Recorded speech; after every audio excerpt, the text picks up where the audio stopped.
Perwakilan Marcelo Brozovic belum tanggapi panggilan Inter untuk membicarakan kontrak baru. Perwakilan gelandang Inter Marcelo Brozovic belum menanggapi panggilan yang dilakukan oleh Direktur Nerazzurri untuk melanjutkan negosiasi kontrak, menurut laporan yang dilansir Sport Mediaset. Ayah si pemain Ivan Brozovic yang berperan sebagai agen Brozovic dan pengacaranya terus menunda pertemuan dengan Inter dan tidak menanggapi kontak dari klub untuk memulai dialog dalam waktu dekat ini. Gelandang Kroasia ini akan mengakhiri kontraknya dengan klub pada Juni 2022 dan oleh karena itu Inter mendesak untuk membuatnya menandatangani kontrak baru. Ada perbedaan antara permintaan dan penawaran gaji antara kedua belah pihak yang berarti negosiasi hampir terhenti total.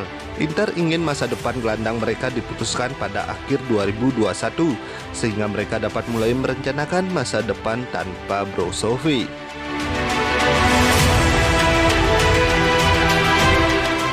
Perisic tengah mempertimbangkan untuk tinggal di tengah minat klub lain. Manajemen Inter telah menawarkan perpanjangan kontrak hingga 2024 dengan pengurangan gaji dari 4,6 juta euro menjadi 3 juta euro per musim dan berharap performa apiknya bisa berlanjut hingga musim depan. Roma adalah salah satu klub dengan minat terkuat pada tanda tangan Perisic, dengan bos AS Roma Jose Mourinho dianggap sebagai pengagumnya. Namun klub-klub di Bundesliga dan Liga Primer juga dianggap mempertimbangkan kepindahannya dan dia tidak akan kekurangan pelamar jika dia memutuskan untuk tidak memperpanjang kontrak dengan Nerazzurri. Dalam konferensi pers bersama timnas Uruguay, Vecino telah mengungkapkan kekecewaannya terkait minimnya menit bermain di Inter musim ini. Vecino terbuka untuk meninggalkan Nerazzurri jika kondisi masih berlanjut dan Roma bisa menjadi tujuannya pada bulan Januari. Direktur olahraga Roma Thiago Pinto telah mempertimbangkan untuk merekrut Vecino setelah kesulitan mendatangkan Denis Zakaria, dikutip dari Tu Tempo. Kontrak Vecino di Inter berakhir pada Juni 2022 dan karena ia sudah meminta solusi, maka kepergiannya pada jendela transfer Januari ini menjadi sangat mungkin. Roma telah dikaitkan dengan kemintaan Denis Zakaria, tetapi gelandang Swiss itu punya impian untuk bermain di Liga Primer Inggris. Selain itu, AS Roma bukan satu-satunya tim asal Italia yang mengincar Zakaria, di mana Inter Milan dan Juventus juga telah diklaim siap bersaing untuk mengamankan tanda tangannya.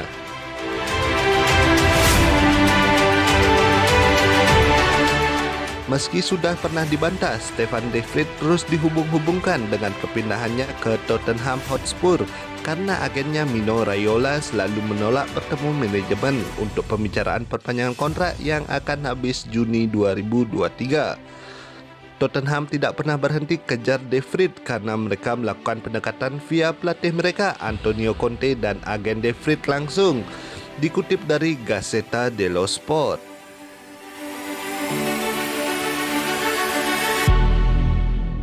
Selain Kosti, Inter juga tengah memantau bek kiri Borussia Mönchengladbach Rami Bensebaini yang berposisi menggantikan peran Perisic.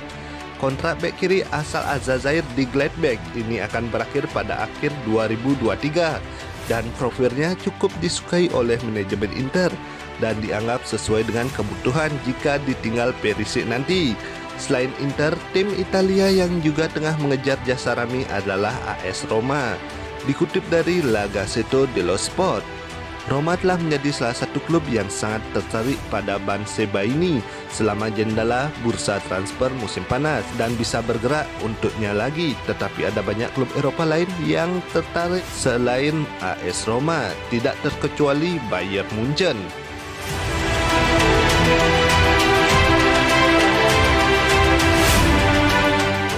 Inter sangat dekat dalam penandatanganan Philippe Kosti.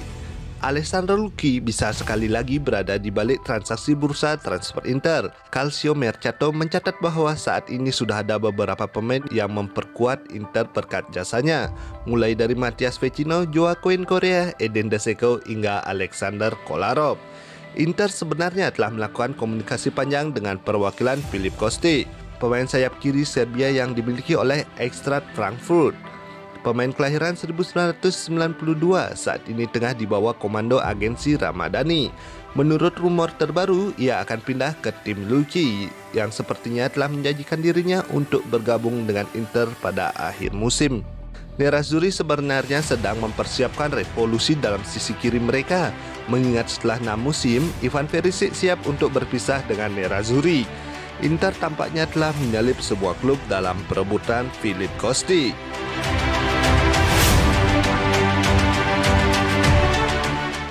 Inter memang sudah punya penggawa muda lini belakang seperti Pirola dan Van Heesuiden yang bisa jadi cukup siap membackup trio Bastoni, Skriniar, dan De Vrij di musim depan. Tapi tidak ada yang bisa menjamin kalau bursa transfer musim panas nanti ketiganya akan masih aman berseragam Nerazzurri. Itulah kenapa posisi bek menjadi salah satu yang paling santer diburu dan diekspos media akhir-akhir ini. Dari 3 calon asal Torino ini, Wilfried Singo, Armando Iso, dan Bremer ada yang cukup worth it untuk menjadi pemain lini belakang Inter? Cari tantangan adalah alasan Hakan Çalhanoğlu pindah ke Inter. Hakan Çalhanoğlu ungkap alasannya menerima pinangan Inter daripada memperpanjang kontraknya bersama AC Milan. Kontrak saya berakhir, saya menghabiskan 4 tahun di AC Milan dan saya menghormati semua orang di sana. Aku tidak ada masalah di sana sampai saat ini dan masih memiliki hubungan baik dengan mereka di sana. Tapi aku ingin mencari tantangan baru dalam karirku. Aku sudah bicara sama keluarga dan mereka merestui aku bergabung bersama klub hebat seperti Inter yang baru saja meraih Scudetto lalu. Mereka juga sering memenangi derby dalam Madonnina, tetapi aku tetap berterima kasih kepada AC Milan, ujar Hakan Çalhanoğlu, dikutip dari podcast. Wali Kota Milan BP Salah mengkonfirmasi bahwa kapasitas stadion baru yang akan dibangun Inter dan AC Milan bisa mencapai 60.000 penonton, lebih besar daripada yang ada di Turin. Berbicara kepada Radio Popolare, Wali Kota Milan BP Salah memberikan update tentang proyek tersebut dan tentang berapa banyak penonton yang dia harapkan dapat ditampung oleh stadion baru. Dari apa yang saya pahami, mereka akan membangun stadion berkapasitas 55 sampai 60.000 penonton, lebih besar daripada yang ada di Turin, ungkap Salah. Adapun terkait rintangan utama dalam upaya pembangunan stadion baru adalah adanya gagasan untuk melakukan referendum apakah akan terus membangun stadion baru dengan membongkar stadion San Siro atau melakukan renovasi tanpa harus menghancurkan San Siro. Komite penentang telah secara resmi menyatakan sikapnya bahwa mereka yakin Stadion San Siro masih layak untuk direnovasi menjadi stadion modern daripada harus dihancurkan, dan bahwa dengan memodifikasinya maka anggaran yang dikeluarkan juga jauh lebih rendah daripada membangun stadion baru. Setelah konfirmasi penolakan akuisisi Inter, rumor yang tersebar saat ini terus meyakini sebaliknya. Terlepas dari pernyataan Amanda Staveley, Direktur Pelaksana PIF untuk Newcastle United, yang beberapa hari lalu mengkonfirmasi tentang desas-desus minat PIF untuk mengakuisisi Inter adalah benar, tapi tidak lagi menjadi prioritas. Sumber dari Panorama mengatakan bahwa Arab Saudi menginginkan Inter untuk menantang Qatar, PSG dan Manchester City dengan permintaan Suning Group merupakan 1 miliar euro. Mengakuisisi klub bukan hanya persaingan antara raksasa ekonomi dunia, tetapi juga antara negara-negara Arab, Dubai, Luxembourg, Swiss, Milan, dan Nanjing. Ini adalah tempat di mana negosiasi untuk kemungkinan penjualan Inter dari Suning akan pindah ke tangan Pangeran Arab. Negosiasi yang lahir dari dan telah melampaui keheningan atau walaupun penolakan kasus.